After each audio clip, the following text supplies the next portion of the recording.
I know this is a very important issue for all of our customers. It's an important issue for everyone. And that is, how do I lower my electric bills?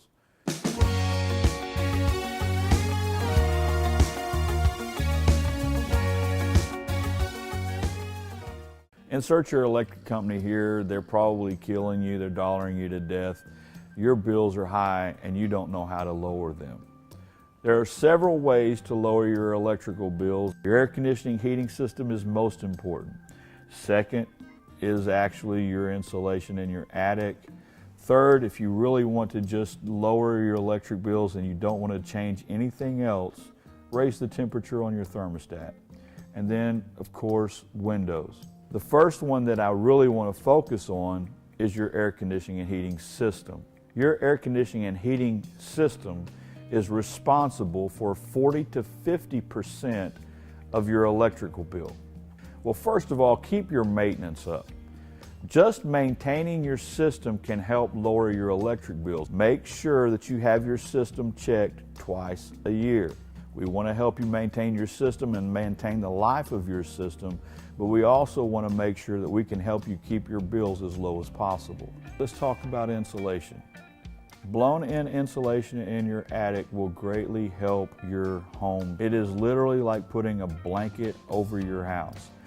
The major point of entry for heat into a home is that place between your attic, which can get up as high as 180 degrees in the summertime, and the ceiling of your home. The government even now recommends an R50 level of insulation.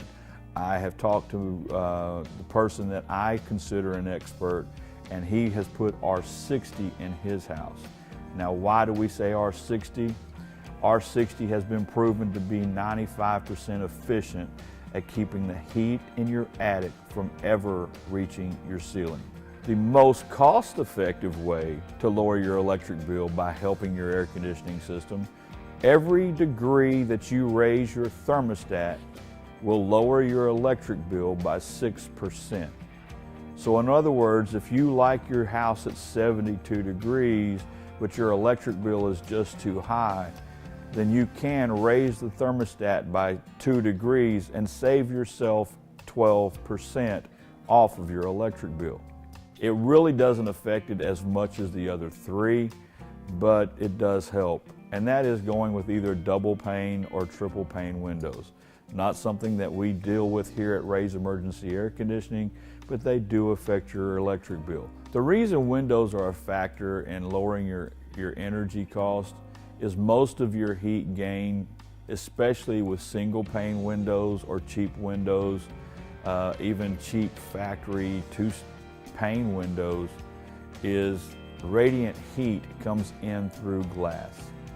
That's where a lot of heat is entering to your home. Because if you think about it, just about everywhere else that heat comes into our home from, there's a barrier of insulation between that. In your walls, there should be insulation. In your attic, there should be adequate insulation. And we'll go into that in more detail in just a minute. But everywhere else except your windows, there is an insulation barrier there. That's also why it's very important that when somebody comes to your house to give you a quote on your air conditioning and heating system, that one of the factors they take in is what kind of windows you have. Do you have single pane or double pane windows? What direction do they face? Are they second story? Are they covered by a shade tree?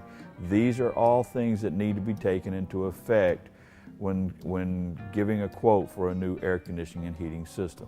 Last but not least, if you are in the market for a new air conditioning and heating system for your home, I know there are those out there that say that a two-stage system just isn't worth it. I know from personal experience, I had a 2,200 square foot house. I had a 4-ton system. I used a two-stage system. It lowered my electric bills by $100 a month. Two-stage system is the best way to lower your electric bills and to affect the efficiency of your house. Well, that's it for now. I've got to get back to work. We look forward to your questions in the future and be glad to answer those as they come in. Don't hesitate to call. I'll be glad to answer any questions. We'll be glad to help you with any air conditioning and heating needs. Matter of fact, you can stop by for a cup of coffee anytime. My number is 214-574-5500. Again, that's 214-574-5500. We look forward to your business, and I want to say thanks again, and by all means, God bless.